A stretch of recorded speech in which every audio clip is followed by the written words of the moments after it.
Sophie Cunningham owned Jacy Sheldon from the same game that Marina Mabrey did the massive body slam into Caitlin Clark on. She still owns Jacy. She still owns Jacy Sheldon. And what's great is she's got a great sense of humor about it, and she's not shy about it. I mean, what are they going to do?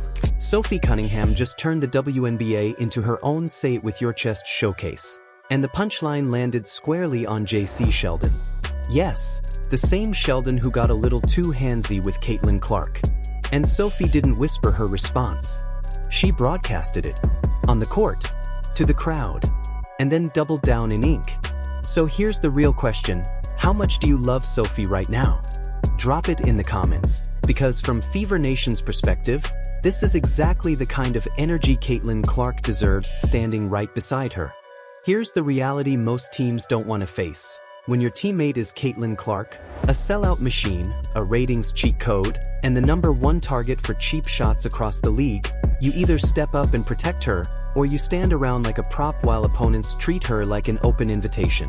Sophie chose the first option and slammed the door on anyone trying to test it. This all traces back to that circus of a game. The same one where Marina Mabrey looked like she was auditioning for the NFL with that post-whistle hit on Clark.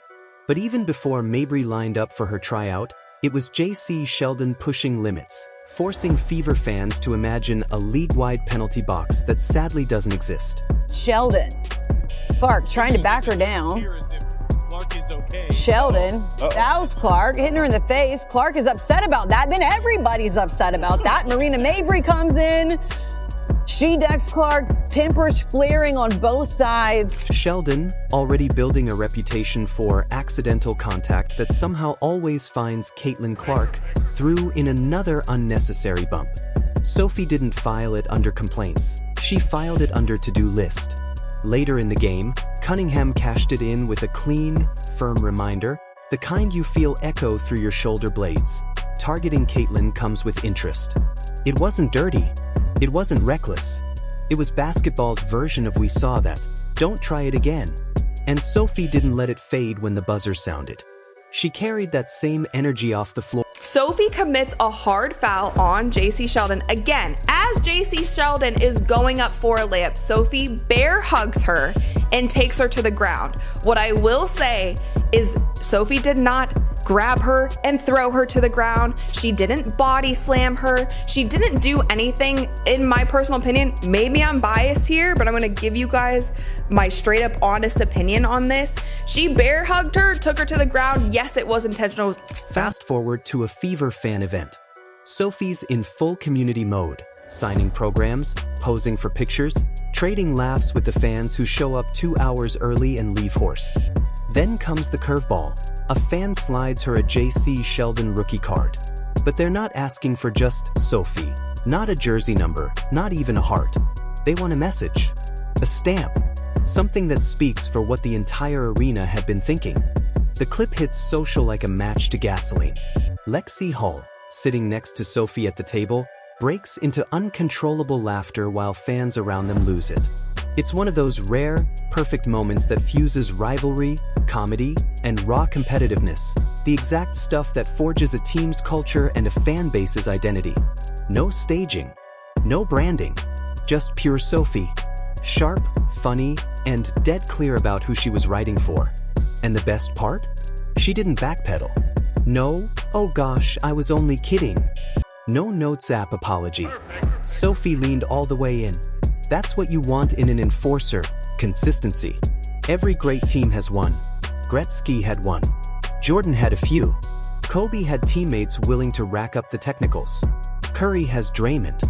And now, the WNBA's most watched player has Sophie Cunningham, protector by choice, shooter by trade, and apparently part-time notary for rival guards.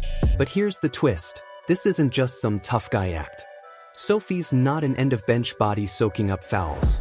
She's producing big time. Since the break, she's been scorching nets, stepping into threes like she owns the arc, and stacking 15, 18, 20-point nights while the rest of the league is still wiping the sleep out of their eyes. When the Fever needed buckets against Phoenix, Sophie answered with 18 on demand.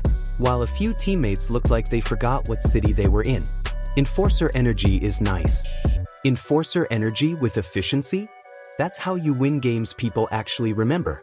So when Sophie scrawled property of Sophie Cunningham, it didn't land as petty. It landed as proportionate. Fever fans roared because it wasn't just about one bump or one shove, it was about a season's worth of non-basketball contact finally getting stamped with a return address. It was a teammate saying, "Our star isn't running solo anymore," and saying it in ink, not emojis. The dominoes lined up perfectly. The autograph turned into a meme. Fever fans embraced it as canon. Clark's army of supporters saved it to their camera rolls. Even neutrals, exhausted from watching Clark eat cheap shots every week, nodded and hit share. And then the wider narrative snapped into place.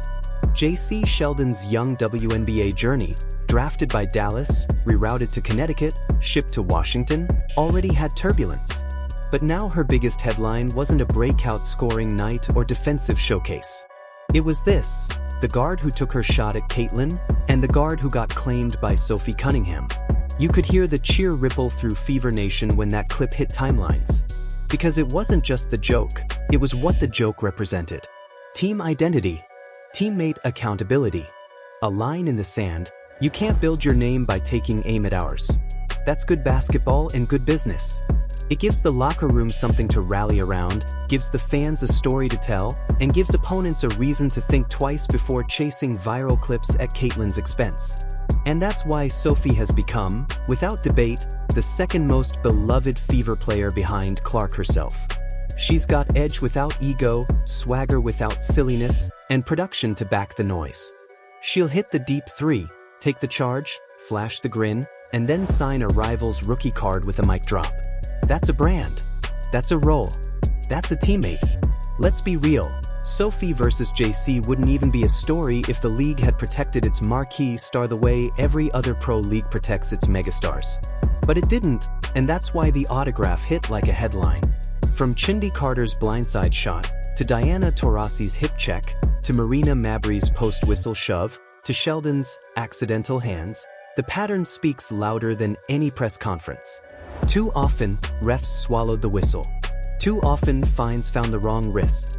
And in that vacuum, opposing guards figured out there was clout to be mined from poking the bear.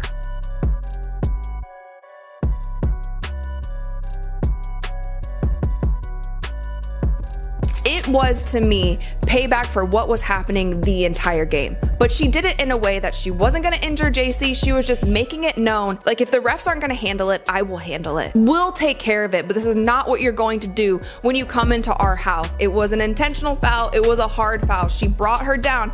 But with that, you guys, Jacy Sheldon got up and she was ready to go. So as you guys can see in this video, a whole scuffle breaks out. Sophie and Jacy are going after it. Both teams are running over, trying to break it up. It kind of goes into the fan section a little bit. This